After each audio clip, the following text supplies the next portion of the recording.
This is a customer's 2000 Honda Foreman 450 ES. She's got some issues. Obviously the big one is you can see there's no engine in it now. Now I did pull the engine out. This thing had shifting issues. Now when I say shifting issues, it would not shift at all. Normally you can push the button to shift it up or down. You could hear the electric motor working, but it would not shift. These machines do come with an emergency shifter, so you can shift it manually. And as you can see, there's nothing there. Of course, everything torn apart.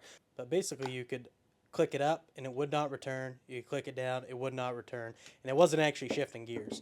So pulled the engine out of the machine, tore the front cover off here, took the clutches out.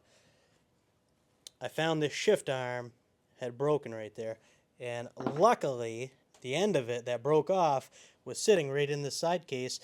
If it would have went inside the crankcase, we could have had a lot more issues because this could have went in and destroyed some parts for sure. But it didn't, luckily. That's where we left off in the last video. So this customer got a good deal on this machine, purchased it the way it is. I knew I haven't heard this thing run. However, I thought the customer heard it run. It just wouldn't shift because what he told me was it just needed the shifting problems fixed, which could be the case. But he hasn't heard it run. He was just told it runs. Hopefully we don't run into any more issues. Now another thing I mentioned on the first video of this was the reason I think the shift arm might have failed was this has a safety bypass kit for that shifter. So normally when you shift this, there's a couple sensors that need to talk to each other and say we're good to shift before it actually shifts. With this bypass kit, it does away with all those and it puts power, 12 volts, straight into the shift motor. So as soon as you hit the up or down button on the shifter, it will immediately shift without thinking. It doesn't matter if anything's binding up or not, it's going to shift as quick as you hit it. I really think that could have caused this issue. Now surprisingly, that shift arm, we got a brand new one, Honda OEM in the package. It was only like 25 bucks. That was a great deal. I was expecting probably double that, but it was a good deal. So we're going to replace that, put some new gaskets in this, and that's about all. Now that's right, because we did see some goop on this valve cover, the owner wanted me to take it off, check the valves while the engine's out, and just reseal that. So we're going to be doing that along with the carb clean because the carburetor looked filthy, and it actually isn't even an OEM carb, it's an aftermarket carb, so I hope she runs good. This isn't the first machine this guy's brought me. Seems like he goes through quite a few. What he told me was, hey, I got this Foreman, I got it for a good deal, I really want to keep it for a hunting rig. That was back when he first brought this to me. Fast forward to today, and he says, well, I picked something else up and I don't really want to keep this one anymore. I'm probably just going to flip it. So I don't think he wants to dump as much money into it now, which is fine. I get it. People change their minds all the time. Usually I pick up machines that I want to sell and then I end up keeping them, but that's my problem, I guess. So come over here. I just want to turn this engine around here because he didn't want me to actually tear the engine up. It's the first time I'm seeing that, actually. I didn't recognize that.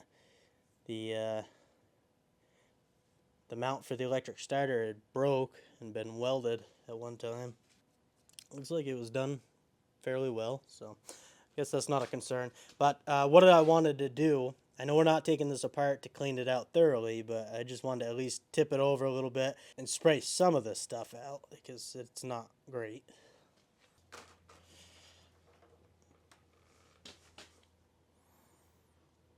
Drain the rest of that oil. Keep it tipped like that, and then just spray some brake cleaner in there. Just to get some of that debris off the bottom.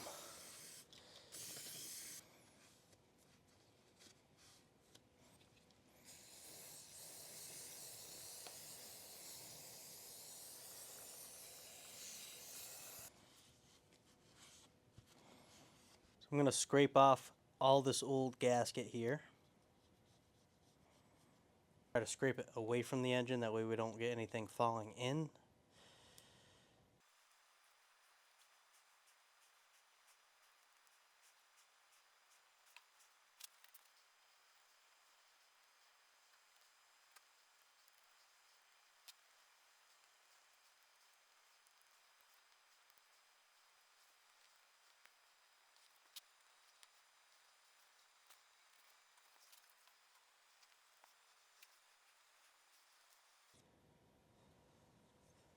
So while we're in here, it's always a good idea to check the timing chain, check the tensioner. Obviously, we still have a long ways to go. The timing chain's in great shape on this thing.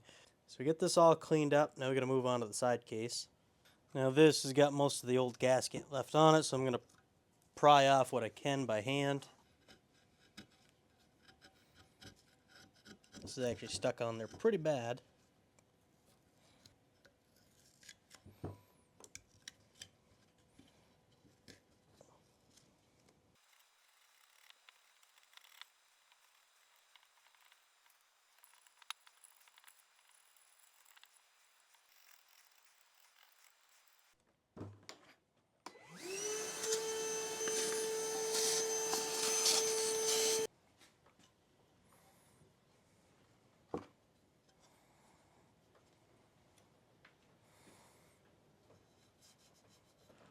More gunk on the bottom of that.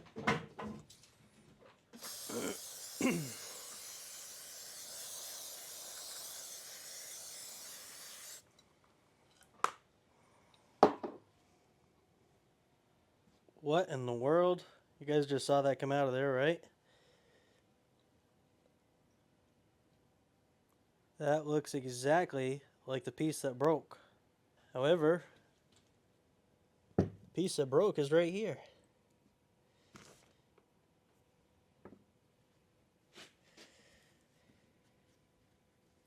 That's the same exact piece. I mean, you can't tell me it's not. That one looks like it came off of that perfectly right there. This one, I'm thinking came off another one of these. So is that a common problem with this machine? That shift arm broke off, it looks like at least twice. So is there something else going on in the transmission that's causing this? It seems, now I manually shifted it on the last video you guys saw, manually shifted it on the drum and it shifts fine. That makes me a little nervous though, because it looks like that's the second time that this is broke. Not good. If we come over here, now this is the shift drum, right? This is our transmission, so right now it's in neutral. As you can see, the shaft's not moving. Probably be easier if I put the star gear on here. So that's neutral. So if I push this reverse lever down here and then rotate it, I believe that should be a reverse. And now we don't have to hit that lever, but I'll go back one. Should be neutral. First gear. Second gear. Third gear. Fourth gear. And fifth gear. They all seem to work pretty smooth. I can shift it by hand, no problem. So, what's going on? Is it all due to that bypass kit? I don't know. But finding another one of these definitely makes me a little more nervous now. I mean, I can check other stuff, but it didn't come off anything else. That is definitely the end of one of these gear shifts. I mean, it's identical. I guess at this point, I'm going to get a hold of the owner and express my concern about what's going on here. To me, if this was my machine, I would tear it right down. But that would require quite a bit of money, as we'd have to, pull the top end off, split the crankcase to check the transmission gears and everything. I'm not sure that he wants to do that, but I do have to express my concern before we go any further with this. So I'm going to send him a video of it, get his thoughts on it, and then we'll get back to work. All right, I'm back. Talked to the owner. He was not anticipating dumping that much money into it as far as the extra labor to go further into the motor. Maybe when he was thinking about keeping this. Now that he wants to sell it, I don't think he wants to dump that much money into it. So we're gonna check the case thoroughly. I'll inspect all areas to make sure we don't find any other chunks of metal. And we're just gonna throw it together and hope that there's nothing wrong with this. Hopefully it'll last. We're gonna pull off that bypass kit because that's what he wanted. And hopefully we don't have any issues. I did pull the oil filter already, but I put the cap back on there, keep it in place. We'll pull that back off, get that cleaned thoroughly. Honestly, I didn't see any big shavings. A little bit of stuff in here, but not bad.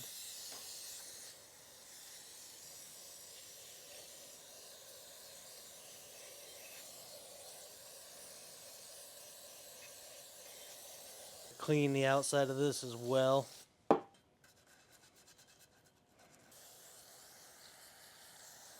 Get this all cleaned off. The inside is spotless, so we're gonna call that good.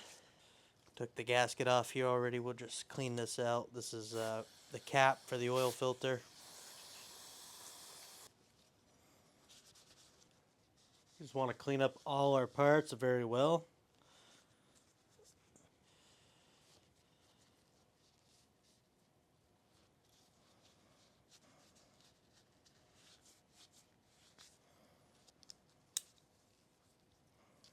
First, we'll grab this drum shifter. We're going to install it right in here. I have to push this spring back to get it into place. That goes just like that. Next, we'll grab our gear shift plate, and then that and the bolt. Gear shift plate will go right here, just like so. Get some Loctite on that bolt. Get this guide plate installed. This has a little tab in the back, so it's only going to fit in there correctly one way. Now, for whatever reason, the manual tells me that 99 to 2001, they want this at 9 foot-pounds. After 2001, they suggest 12 foot-pounds. This is in the same manual, so we're going to put it down to 9 foot-pounds, which is 108 inch-pounds. All right.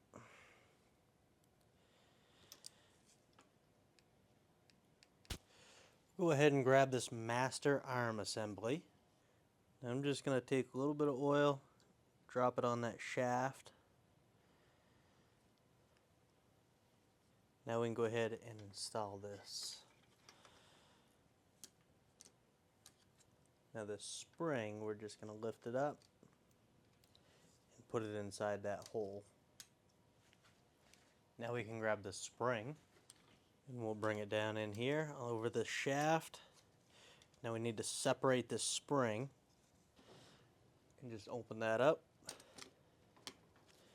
and then it's going to rest right in there.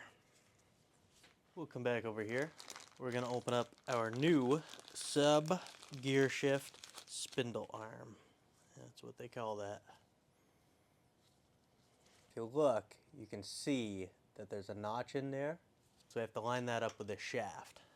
So right here you can see that's where that notch is. So we're going to put this right in there. And you just wiggle it back and forth until you can actually push it down easily.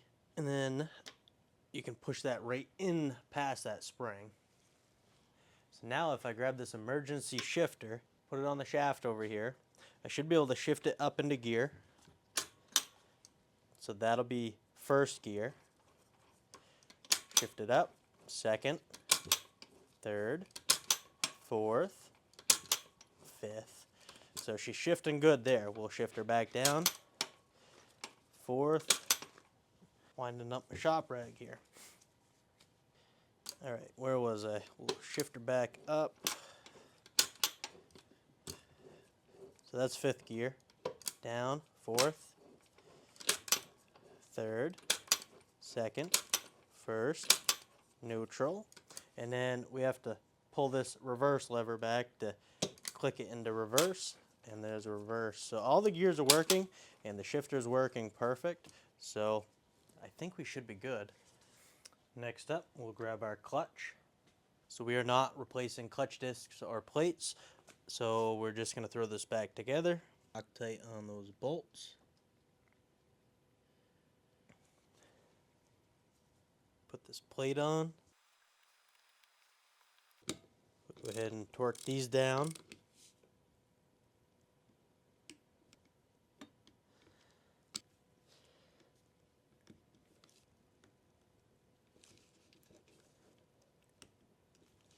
Okay.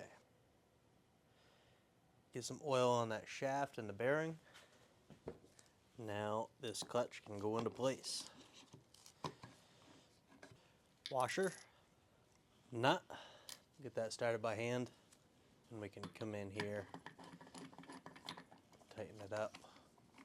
Then we can torque this to 80 foot-pounds. Beautiful. Now you should really replace these nuts, that way you have a fresh surface to go in on to lock it into place. I use Loctite on these anyways, plus I'll go ahead and do that and it's not going to go anywhere. We can put this bearing into place. We'll come over here and grab our centrifugal clutch. The material on the shoes are not in horrible shape.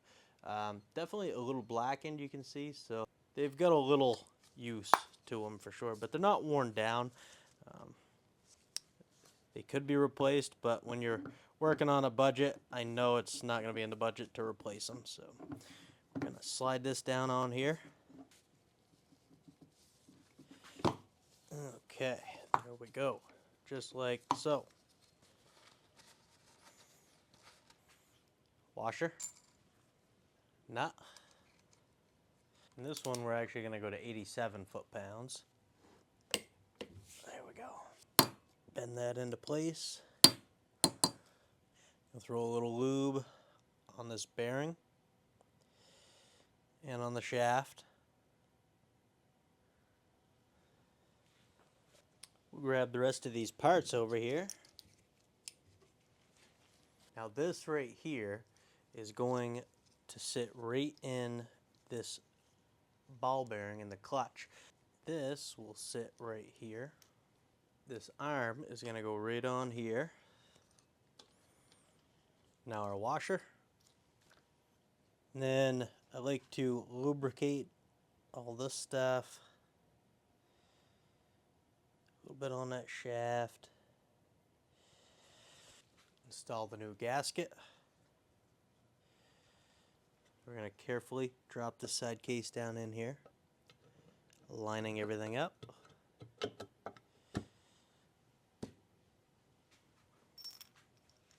We'll drop our case bolts in.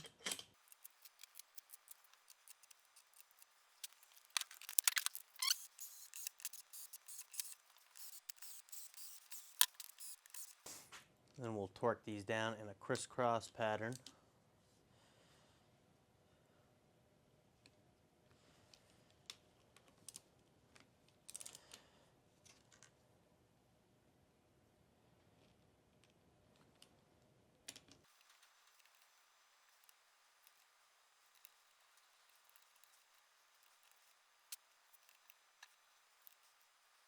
I'm just going to go around the whole thing and check. We'll start with this middle one. Good. And then we'll start to the right.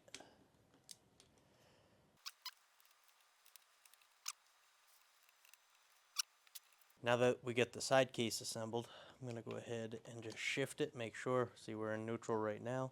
Like it wants to shift here. Okay, there we go. So that was reverse. Kick it up in a neutral. First, second, third, fourth, fifth, and that's all we got for up gears. Shift it back down. First and neutral. And might as well back to reverse. Kick her up in a neutral. Seems good. Get a little grease on the shaft. Get these electric shift gears installed. And then this one. And then this right here. This can only go on one way on the shaft, so you don't have to worry about getting it on the wrong position. Take a little bit of that grease. Just get it in those gears. Get the gasket on there. Get this shift motor installed on here.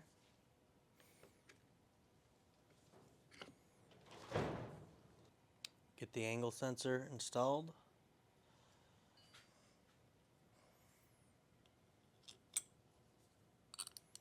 Alright, we gotta get the new oil filter in there, so I'm gonna go put that spring in. New O-ring. Same thing here. New O-ring. Little oil on there. Oil on the rubber. Put that into place. Go ahead and install this. Valve cover off.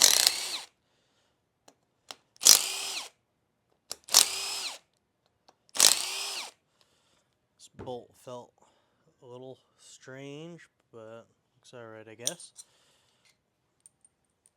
A lot of blue silicone on this.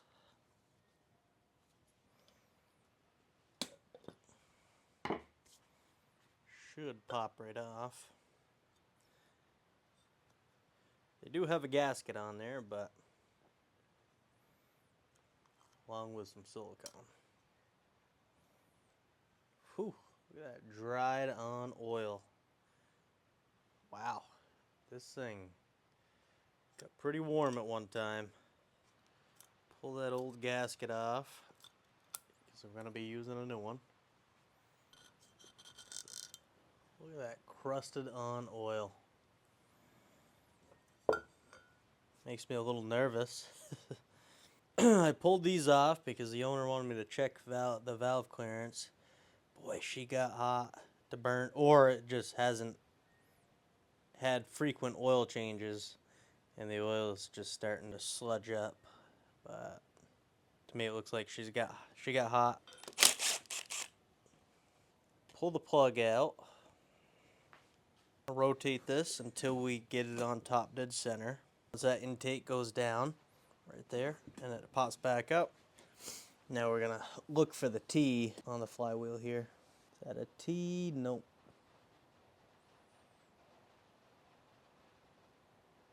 F. So we're close. Right there.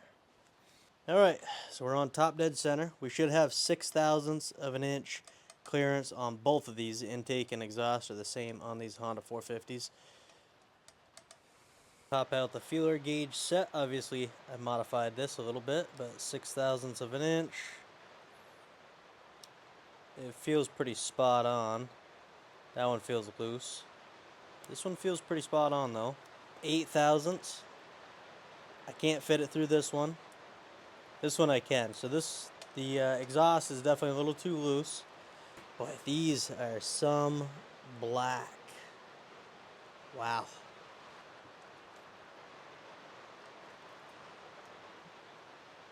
Got that one set to 6 now.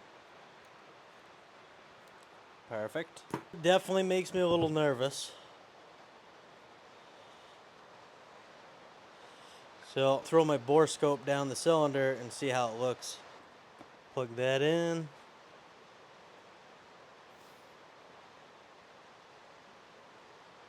Throw it in the hole. So I'm going to go ahead and rotate this, get the piston on the bottom so we can check out the cylinder. Oh, it's hard to see. I'm going to take some pictures on this. I think you can see that, but that's definitely some scarring. This is definitely making me a little nervous, so I'm going to break out the cylinder leak down tester and see what we find. Should have checked this to begin with. I really thought the customer had heard this thing run until afterwards I found out he didn't. He was just hurt. He was just told it ran good and it just needed the shifting. Well, that does make me a little nervous, but we'll see. Get this thing all the way down. Hook some air up to it.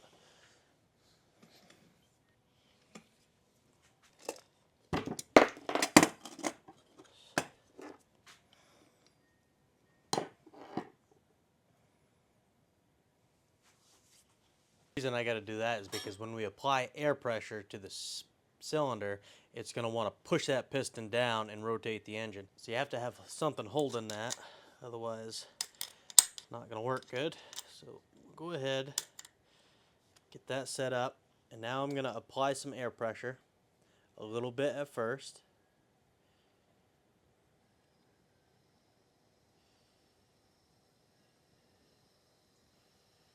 We definitely have quite a bit. But right here I'm putting 30 psi in here and it's only holding 20, so it's leaking down 10 psi. I can hear it in the exhaust valve. We'll put 50 psi in here. We're at 35. It's not good. Not good at all. You can hear the sound change when I move my hand away from that exhaust there. I wonder if it's just all the crud in there.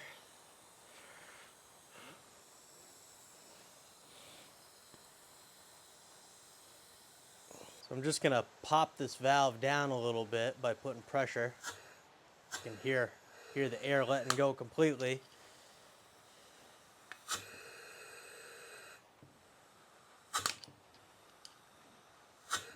Oh, look at that.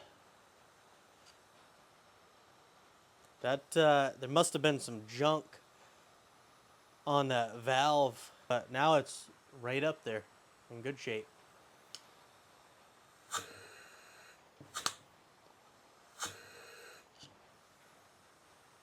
That's way better. Let's drop her back down. We'll turn her up. Still some leakage, and I can hear it leaking out of the exhaust still.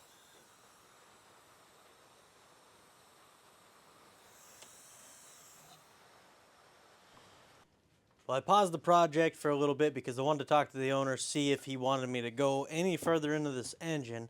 To me, I was thinking we should because of what we found, but he really doesn't want to dump any more money into it than what we're doing right now. So we're just going to throw everything back together and cross our fingers that, that it runs, that it doesn't smoke, all that good stuff. We'll find out. Get this new gasket installed on here. The head cover.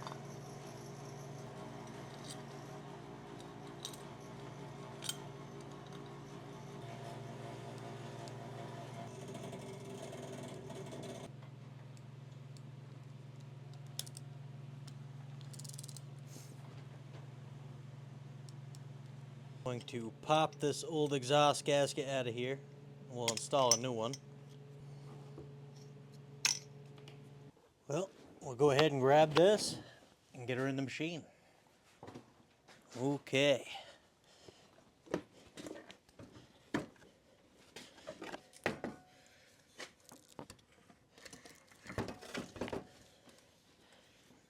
It's looking pretty good. I'll get everything lined up, bolted back together, and I'll see you a little later. Alright, at this point I get the engine mounts hooked up, I get the exhaust hooked up, the oil lines are on, all the electricals hooked up. I don't have a carburetor on here yet. We're going to get some oil in here. I got the front drive shaft and the front differential bolted. I figured you guys didn't need to see me do all that. You saw me tear it apart, so save you a little time there. We'll go ahead and fill her up with some fresh oil.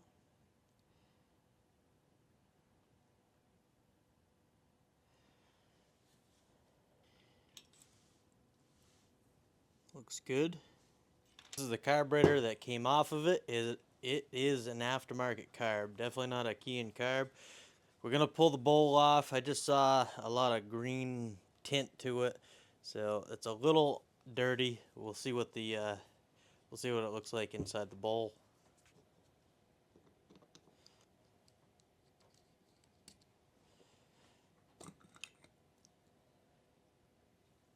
As I suspected.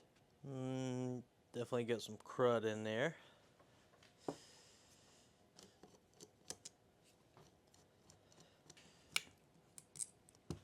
Pop that off.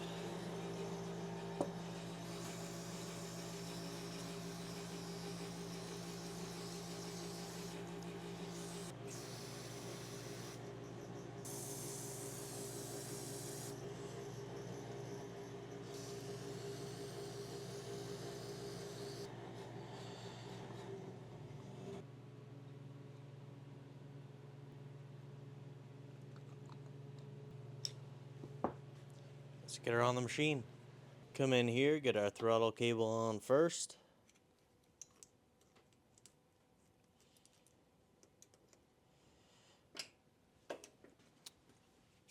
Install that cover. Get the choke cable in there. Install it on the machine. Tighten her down. Okay, at this point, I want to pump that oil up into the top end of the engine. So what I'm going to do, I'm going to crack this leader right there. Turn the ignition on. And I don't know if we've actually saw this. I know it's hard to see.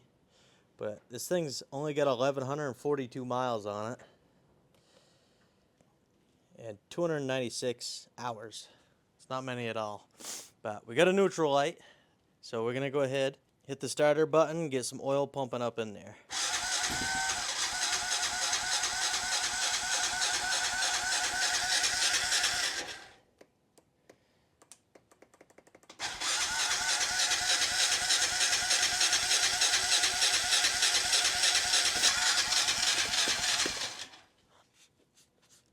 We got oil coming out of there now. Go ahead and put that bolt back in there. Starter button don't want to work now. We know our oil pump is working. Now that I got oil pumped up to the top end, we were a little low, so we're gonna refill it.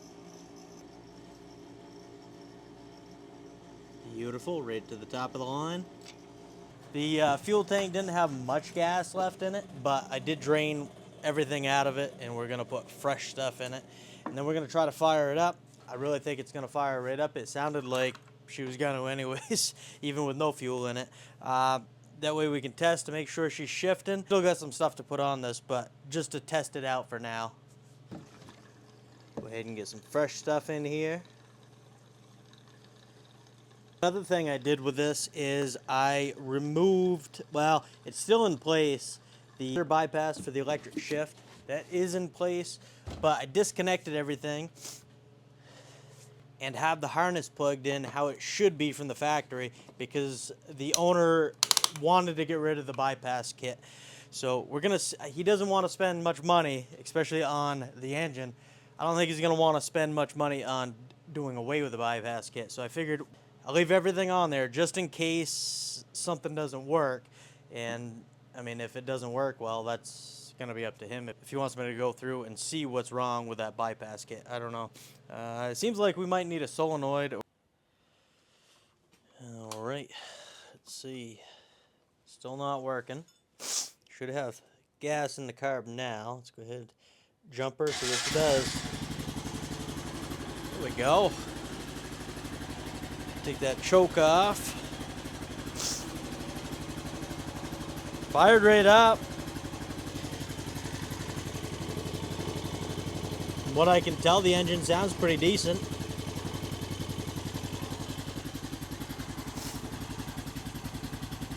Not seeing a bunch of smoke yet. Still a little nervous about that, but actually, maybe I do. I don't know. We'll see when we really get onto her. Make sure she's shifting here. I don't like that. No shifting.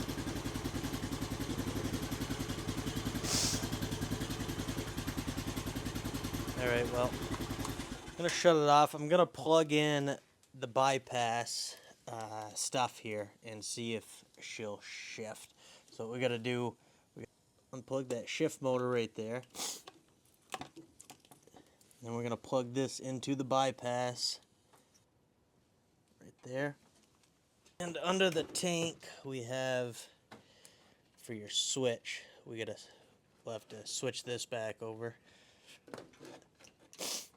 This is the stock harness, and then this is on the bypass. So we're going to hook that up. And I need that relay, which is on this plastic. I believe that's everything, so we'll see if she shifts. It does shift.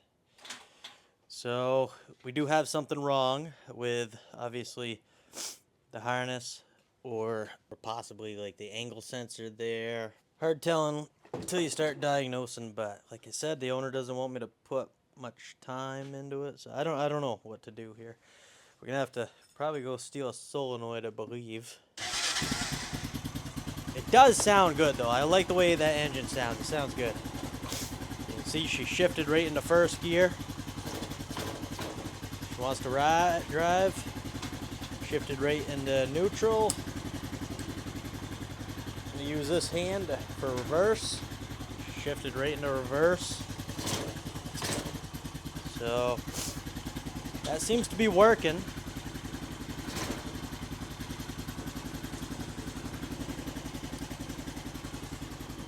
They're a little easier to see with the backlight on. Yeah, 1,100 miles, 297 hours. By the looks of the top of that engine, it's either been overheated or this thing's just hasn't had any maintenance done to it. So the cooling fan is hooked up to this right here, and it does work, you know, if you manually toggle it. So we're gonna leave that hooked up because I'm sure probably the sensor doesn't work. I mean, we're getting there. I'm seeing a little smoke, but hard to tell. Well, stole a solenoid and a angle sensor off my machine. I'm gonna go ahead. I had to cut the harness side of this because looks like they cut theirs. They just have it spliced in, so I'll do the same. Cut that and that. All right, put some disconnects on here so it'll be easier to replace in the future. It's not factory, but at least it's something. Got that hooked up. Let's see here. Beautiful. That thing fires up quick. All right. Old one out. Used one in. I gotta throw it back together so I can give it a good test run outside, make sure everything's working, see how bad it's smoking, this and that. And then I can let the owner know from there if we want to. I don't think he's going to want to mess with it because he doesn't want to dump any more money into it. So we'll see. I finally got it out here. Let's give it a little test run here. So the bypass kit is on. Seems how it wouldn't shift without it. Seeing the gear position, it showed we were in first gear. It doesn't show second or third or fourth. Fifth shows up. Fourth, third, second, first. So first and fifth shows up. I wonder if that gear position sensor's bad on here. I don't know. You know, if you're smart with it, use your head, it'll probably be fine. All you gotta do, like, you know, if you just sit here and shift, it's hard on that arm, it's hard on a lot of stuff. But if you shift it like you would normally shift anything else, let go of the gas, shift up or shift down, it'll probably last a long time. We're gonna give her a little whirl here and see how she goes. We got a little bit of snow, just a dusting pretty much. So there's still some snow in the woods for sure. I don't know, we're gonna try to make it around the loop. I haven't been all year, so probably a mistake. Oh, that's right, I don't know if the brakes work on this thing. So the front ones, they weren't working great. They work if you pump them. Yeah, see, I'm holding it full brake there, barely slowing me down. But if you do pump them, they work. So it seems like the adjusters might need to be adjusted because they're drum brakes on the front. So they got shoes. And the rear, let's see, the rear actually worked pretty good. So the rear worked. Now the owner wanted me to mention that this machine will be for sale. And I think, don't quote me on it, I'm sure he'll be in the comments here, but he was looking to get $2,500, I believe. So that's what she is. If anybody's interested, this guy lives in St. Albans, Vermont. So Does seem to run pretty good, even with the knockoff carburetor on it.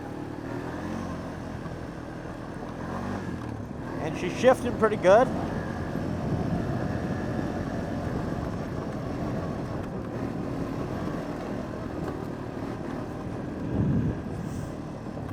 I'm not sure if that's actual mileage or not. 1,200 miles or 1,100 miles seems pretty low, but maybe, I guess.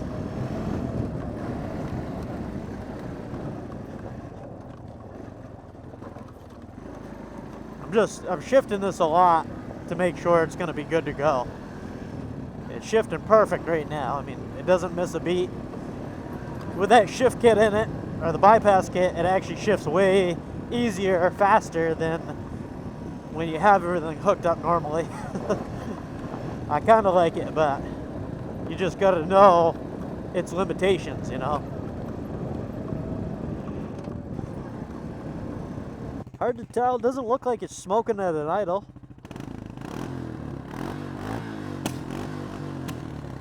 I don't see nothing. A little bit of a pop there. But like I said, I'm surprised it's running this good with that carburetor.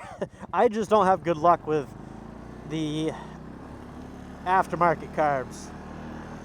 When I say aftermarket, I mean the cheap eBay or Amazon carburetors.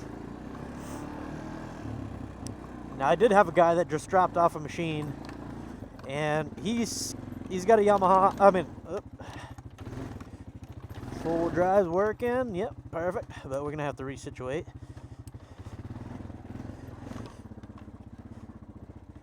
Honestly, that engine sounds pretty good for being, you know, for what it looked like on top. Might be a little bit ticky, but you know, normal Honda sounds. Yeah, I guess she's a little noisy right there, but we know the valves are good. The valves are in spec.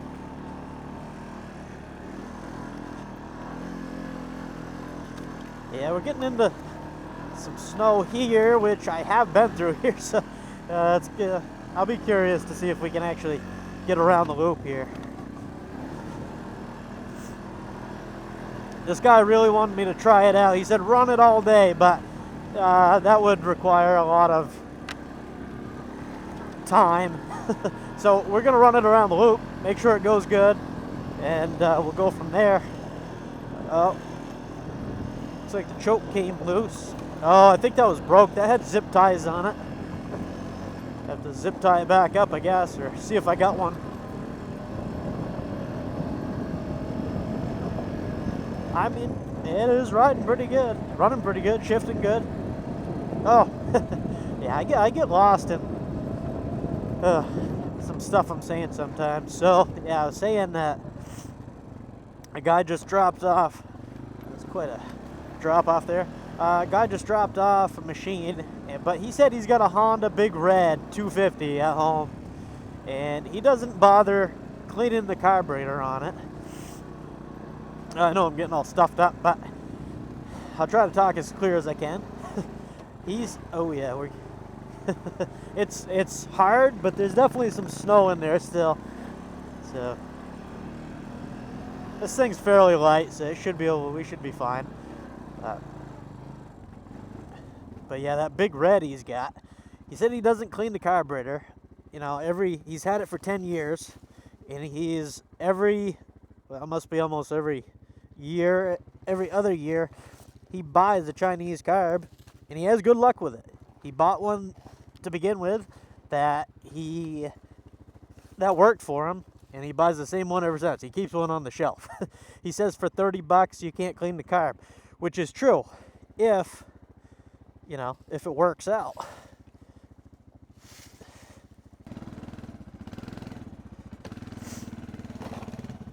There we go.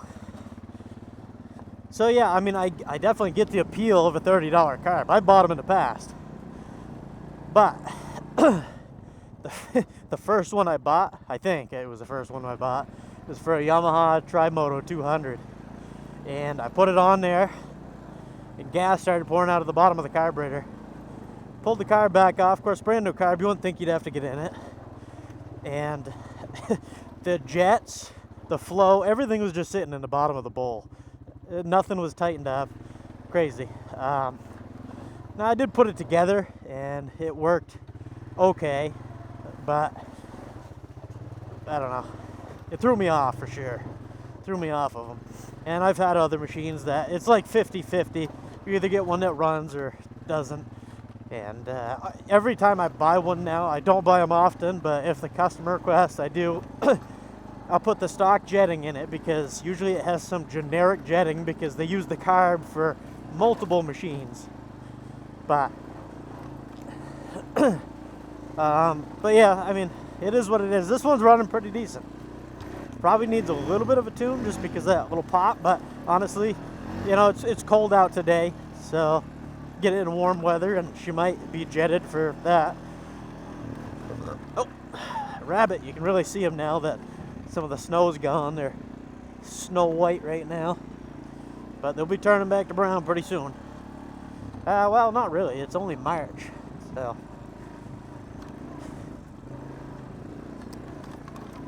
But I do like these 450s. They go pretty good.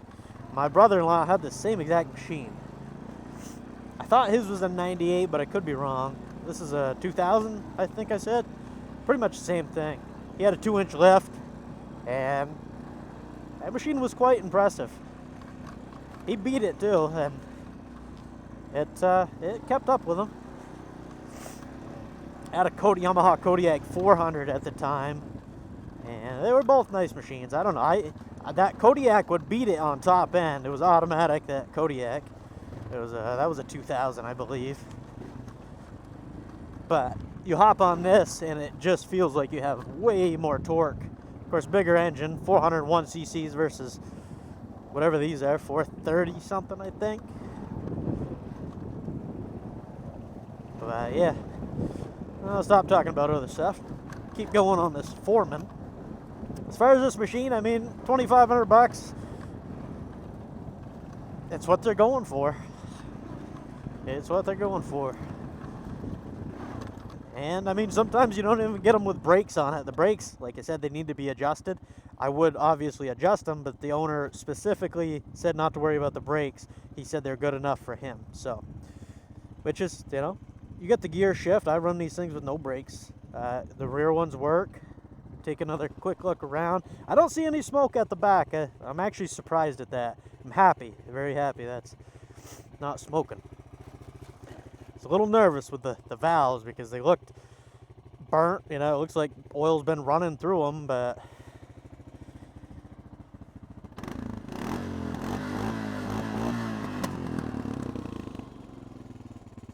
I don't see anything. Running pretty good. Idle's good. Let's see, we'll shift it quick, hammering on it, but we're still letting off the throttle every time, you know, we're not cramming gears, and we're giving it time to shift, and she seems to be fine. So, yeah, this snow is so hard right here. Somebody's been through here. I haven't been through here, but I haven't been through here all winter.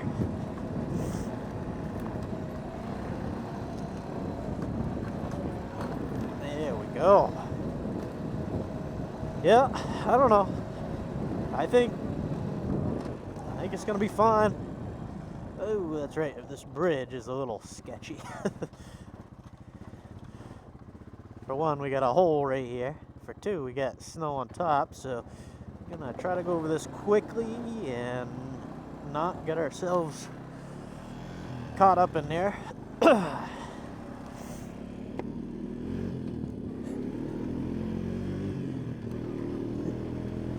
Yep. She's a runner.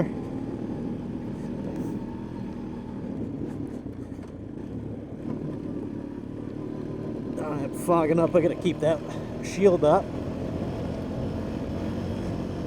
Weather's just all over the place. 60 degrees one day, and then today it's like 18, I think.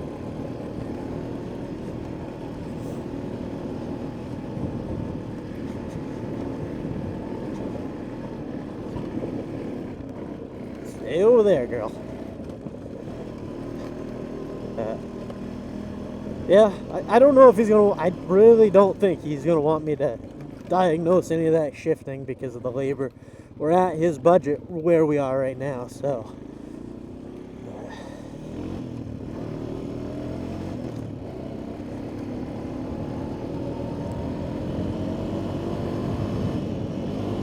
Yeah, that's fifth gear right there. Hard to see, but fifth gear. It says we're doing 39 miles an hour, and this thing's wound out. They'll do more, they will, but you really wind them out at that point. Like, I mean, we can definitely get it up into 45,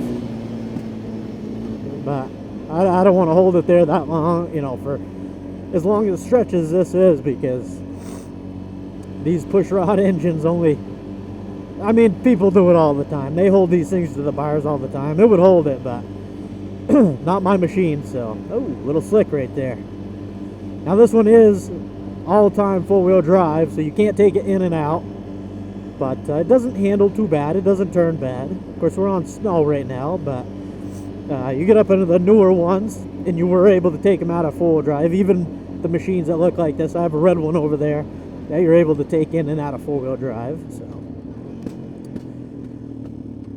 yeah, she goes good. Better than I expected, honestly. Better than I expected. Get her back in on neutral. We'll do one more check on the smoke because still, I don't see anything. I think she's good to go. Now, it is extremely cold, so I'm not worried about it heating up, but we do have the fan wired straight right here, so you can turn that on as you need. This thing sits around idling. You're going to want to turn it on, or in the summer you want it on.